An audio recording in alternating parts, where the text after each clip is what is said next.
Hi friends.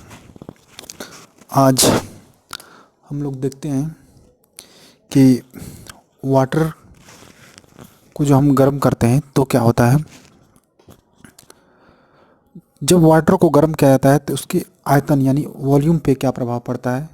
तो जैसा कि हम लोग जानते हैं कि किसी भी चीज़ को अगर गर्म किया जाए तो उसकी वॉल्यूम क्या होती है, बढ़ती है। लेकिन पानी के साथ 4 डिग्री सेंटीग्रेड तक 4 डिग्री सेंटीग्रेड तक उल्टा होता है। 4 डिग्री सेंटीग्रेड तक पानी का ताप आयतन जो होता है वो घटता है। जब किसी भी चीज़ को गर्म किया जाता है,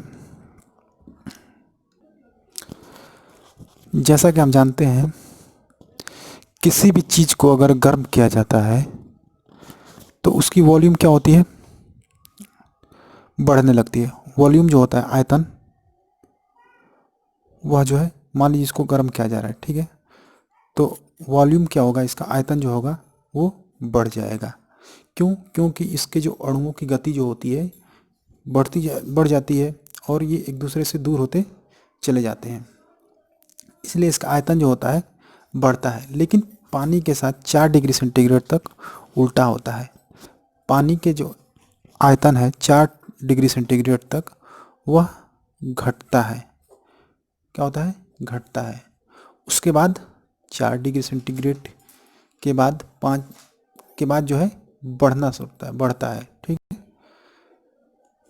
देखिए जैसा इस ग्राफ में दिखाया गया है कि पानी 4 डिग्री सेंटीग्रेड तक क्या होता है, उसका आयतन जो है वह घट रहा है। यानी 4 डिग्री सेंटीग्रेड पर पानी का आयतन सबसे कम होता है।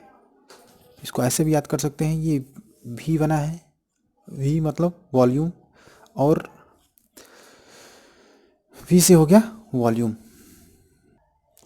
तो क्वेश्चन अगर पूछता है एग्जाम में कि पानी का आयतन किस तापमान पर सबसे कम होता है, तो 4 डिग्री सेंटीग्रेड पर पानी का आयतन सबसे कम होता है। उसके बाद इसका आयतन बढ़ता जाता है। ठीक है, अब यह क्वेश्चन है कि जब पानी को 0 डिग्री सेंटीग्रेड से 10 डिग्री सेंटीग्रेड तक गर्म किया जाए तो आयतन पर क्या प्रभाव पड़ेगा। देखिए यहाँ 0 डिग्री सेंटीग्रेड है, ठीक है, 0 डिग्री सेंटीग्रेड के बाद क्या होगा, 1 2 3 4। तो पहले आयतन क्या था, आयतन ज़्यादा था। उसके बाद धीरे धीरे आयतन क्या हुआ, कम हुआ। फिर उसके बाद फिर क्या हुआ, बढ़ने लगा। यानी पहले आयतन जो है वो कम होगा, फिर उसके बाद बढ़ेगा। तो ऑप्शन में था पहले बढ़ेगा, पहले घटेगा, पहले बढ़ेगा फिर घटेगा। तो पहले क्या होगा, घटेगा, 0 से यहाँ 4 तक घटेगा, उसके बाद फिर बढ़ेगा। ठीक है, फिर कह रहे हैं कि बर्फ़ के पिघलने पर आयतन घट जाता है।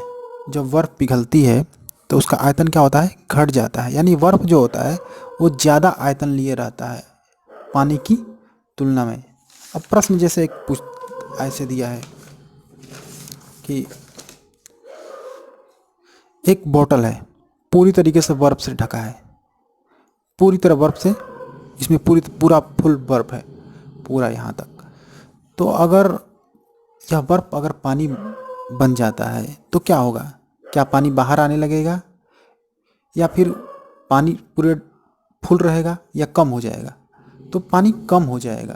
ठीक है, पानी क्या होगा, कम हो जाएगा, क्योंकि बर्फ़ का आयतन जो होता है पानी के आयतन से अधिक होता है। बर्फ़ का जो आयतन होता है वो ज़्यादा होता है एज कंपेरिजन टू पानी, क्योंकि बर्फ़ के जो मॉलिक्यूल हैं वो क्या होते हैं, थोड़े दूर दूर होते हैं, थोड़े दूर दूर होते हैं पानी की तुलना में। पानी में जो मॉलिक्यूल होते हैं वो क्या होते हैं, नज़दीक होते हैं। ठीक है,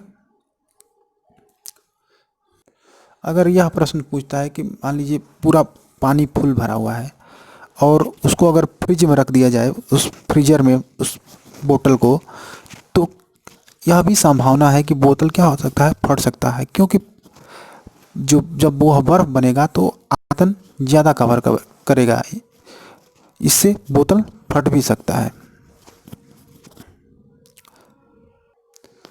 अब एक और बात कि पानी में जो बर्फ़ है वह 90% क्या हो जाता है, डूब जाता है, उसका 10% भाग ही ऊपर तैर दिखाई देता है। ठीक है, तो अब इस टाइप का प्रश्न पूछता है कि यदि यदि पानी में तैरती हुई बर्फ़ पिघल जाए तो क्या होगा। तो आंसर होगा कोई फर्क नहीं पड़ेगा। ठीक है, आंसर क्या होगा, कोई फर्क नहीं पड़ेगा। अब घनत्व के बारे में देखते हैं, डेंसिटी ऑफ वाटर। वाटर का घनत्व क्या होता है। तो चूंकि देखिए -8 -7, ये मान लीजिए ए लिखा है, क्या लिखा है, ए। इसको समझिए कि ए है, इसको डेंसिटी से रिलेट करेंगे। ठीक है, तो -8 -7 -5, यानी इस अवस्था में क्या रहेगा, वो बर्फ रहेगा, लगभग बर्फ रहेगा। तो इसकी वॉल्यूम क्या होगी, अधिक होगी। वॉल्यूम क्या होगी, अधिक होगी। जब वॉल्यूम यहाँ पे अधिक रहेगा तो डेंसिटी क्या होगी, डेंसिटी जो होगा वह कम होगा, डेंसिटी जो होगी कम होगी। लेकिन जब जब वॉल्यूम जो है कम होगा, यानी 4 डिग्री सेंटीग्रेड पर हम लोग जानते हैं कि वॉल्यूम जो होता है सबसे कम होता है, यानी इसका मान यहाँ पे जो है नीचे सबसे कम होगा। तो जैसे मान लीजिए 10/5 है, तो इसकी आंसर 2 आएगा। लेकिन अगर 10/2 कर दिया जाए तो इसका वैल्यू कितनी आएगी, 5 आएगी। तो 4 डिग्री सेंटीग्रेड पर क्या होता है, पानी का घनत्व तो सबसे ज़्यादा होता है। 4 डिग्री सेंटीग्रेड पर पानी का घनत्व तो सबसे ज़्यादा होता है। और इसी टाइप जो पिछला प्रश्न था कि यदि पानी को 0 डिग्री सेंटीग्रेड से 10 डिग्री सेंटीग्रेड तक गर्म किया जाए तो घनत्व पर क्या प्रभाव पड़ेगा। तो घनत्व जो होगा पहले बढ़ेगा फिर घटेगा। ठीक है।